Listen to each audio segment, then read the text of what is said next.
and originally wrote his famous Aids to Scouting as the military training manual. The aims of the Boy Scout movement were to develop leadership, comradeship and responsibility. It caught on quickly. By 1913, there were over 150,000 Boy Scouts in the United Kingdom. Here we see Boy Scout troops proudly marching the towns of Clitheroe, Warrington and Chorley. The movement fitted perfectly with the ethos of the times. It was patriotic and imperialistic in outlook.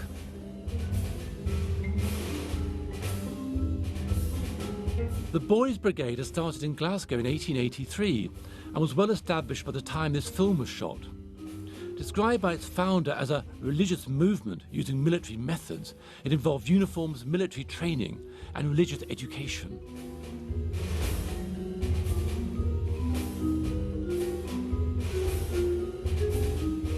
These children in the Boys Brigade's films were being conditioned for war.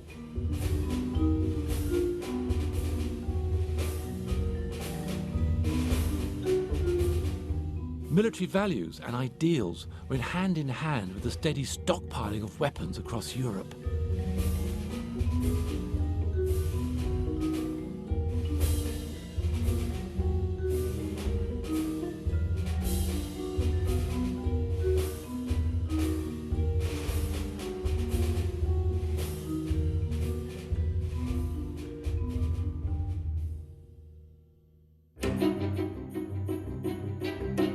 Local films, which had been so popular with the audiences in the fairgrounds and music halls, felt dated. The new smart cinemas were showing proper dramas and comedies, not one-reelers made with some friends in the local park.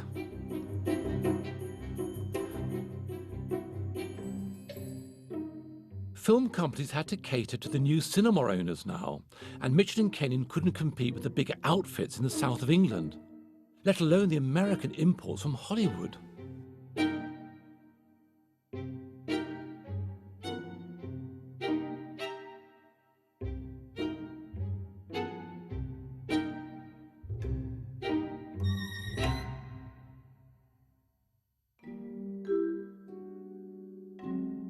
The world was also on the brink of change.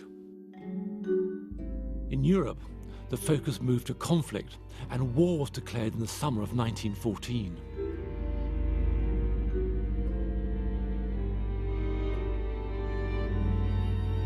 The young men in these factory gate films who had joined military youth groups were now urged to join up.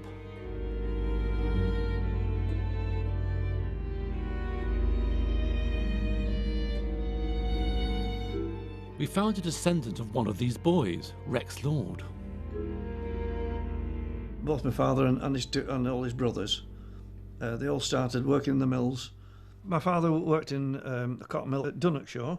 He started as a 11-year-old boy, and he retired when he was in 70-ish, I think. And he'd been there for 50-odd years. My uncles, John and Joseph, were both weavers in the Rosendale Valley. They'd be coming out like these people are coming out now. Probably working from, say, 7 in the morning until 5:30 at night for 5.5 days a week. No doubt they started in the mills when they were going as part-time, half a day at school, half a day in the mills. Once they went in that factory, that iron gate on the left of the picture was locked, and they couldn't get out again. That was it. They were inside all the time. There was no coming out. A lot of toil, a lot of hard work. These cotton mills, they weren't picnics, you know. They were hell on earth, some of these places. Absolutely, they must have been. The factory masters, they were tyrants. My father probably joined up.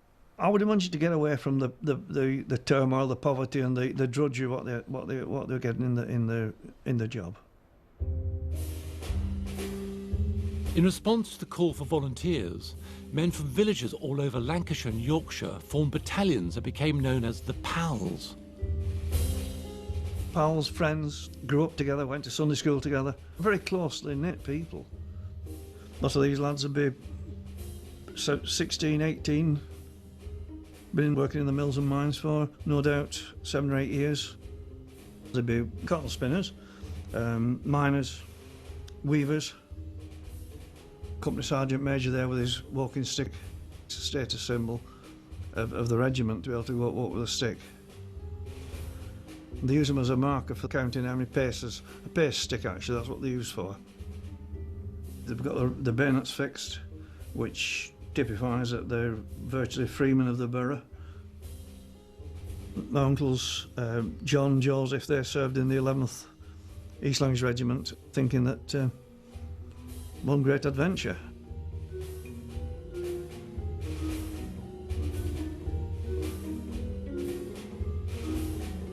One pal will say, I'm going to enlist tomorrow. And somebody will say, right, I'll come with you. And then somebody else would go with them, and there'd be perhaps 4 or 5 all join up on the same day. As in the case of these 2 uncles of mine, they just went, volunteered, and that was it. Not thinking about the mother or anything like that. When my father went, he just went with the same thoughts of going, and with his friends were going, but in his case, he tried to get in the Navy. And he walked it from a village called Crosherbooth to Accrington, over the moors. No bus, over the moors. And when he got there, he was an inch too small, so he had to walk back. So the following day, he went to Rottenstall and volunteered for the Royal Army Medical Corps. This film is of a battalion from the East Lancashire Regiment called the Terrors on its way to a Royal Review in 1909. 6 years later, the Powell's regiments left Blackburn from the same station for the Great War. Rex Law describes how it would have felt for men like his uncles and father who had just joined up. When my uncles went and my father went, they would be doing exactly the same as these soldiers are doing now. They'd be embarking for probably going to Liverpool to get the troop ships to go straight through over to France. There's a padre. Can you see him with the white collar? He stood against he's turned this way now. Can you see his white collar? The padre would go to give him some spiritual comfort, no doubt. A lot of these young men will never have been out of the valley, out of Rosendale or Blackburn or wherever they come from. And to go on a train, in fact, probably 50% would never have been on a train apart from going to Blackpool. But to go on a boat and go across water, well, I mean, it's another world, absolutely. As you can see now, they would have been waving like a holidaymakers going on holiday, but it just simply wasn't holiday at the end of the day. They'd be thinking it was an adventure, just one big game. They would be like these, and got a smile on the face of each one of them. Even there's one drinking out of a bottle there.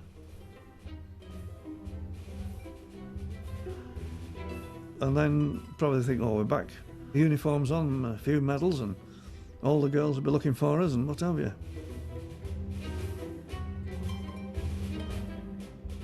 They would be exactly the same, happy-go-lucky, glad to get away from the toil and turmoil of the mills and the whatever they were doing in the small villages.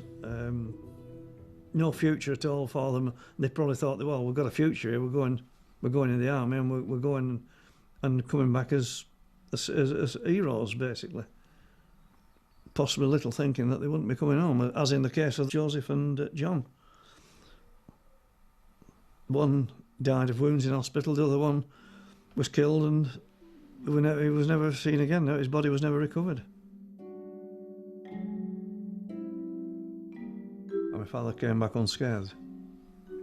But I think basically he was mentally wounded. When they volunteered, I don't think it was for king and country, quite honestly. I don't think so. Not from what I was told by my father. It was a case of a big adventure. Oh, let's go, let's see what's outside these valleys. And I think a lot of it was that. I don't think it was anything other than that. I'm positive it wasn't. 20,000 British soldiers died on the first day of the Battle of the Somme. Out of the 720 PALs from the small village of Accrington, 584 were killed, wounded, or missing in action.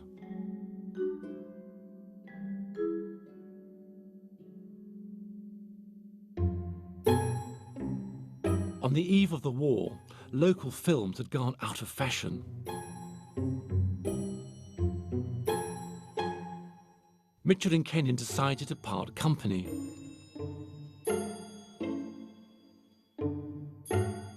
Kenyon retired to Southport and he died in 1925, aged 74.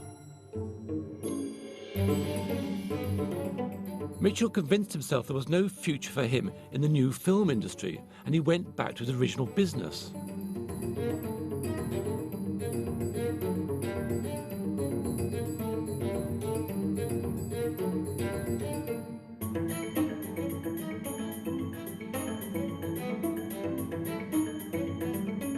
He became a successful photographer, taking portraits of local men who left for the war, as well as those who returned as heroes.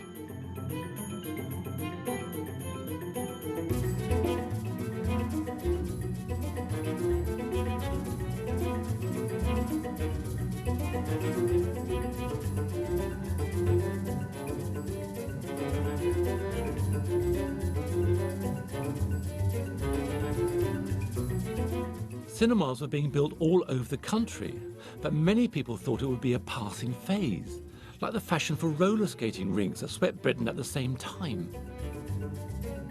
After the First World War, nearly every town in the country had a cinema. In all, there were over 3,500.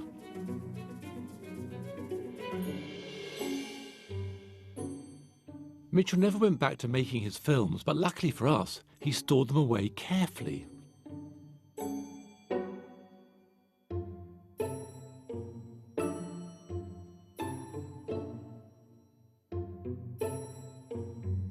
He died in 1952, aged 86.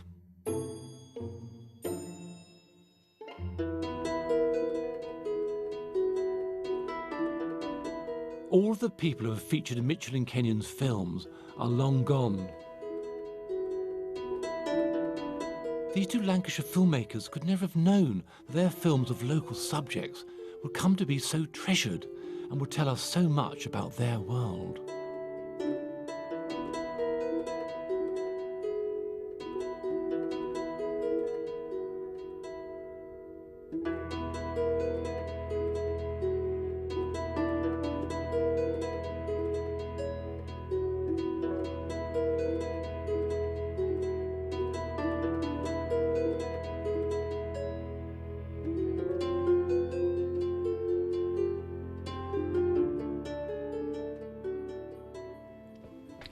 Mitchell and Kenyon's films remained in the basement of the shop for the rest of the 20th century. This incredible collection was almost lost, but instead is being preserved to reveal the world of our ancestors with more energy, humour and detail than ever before.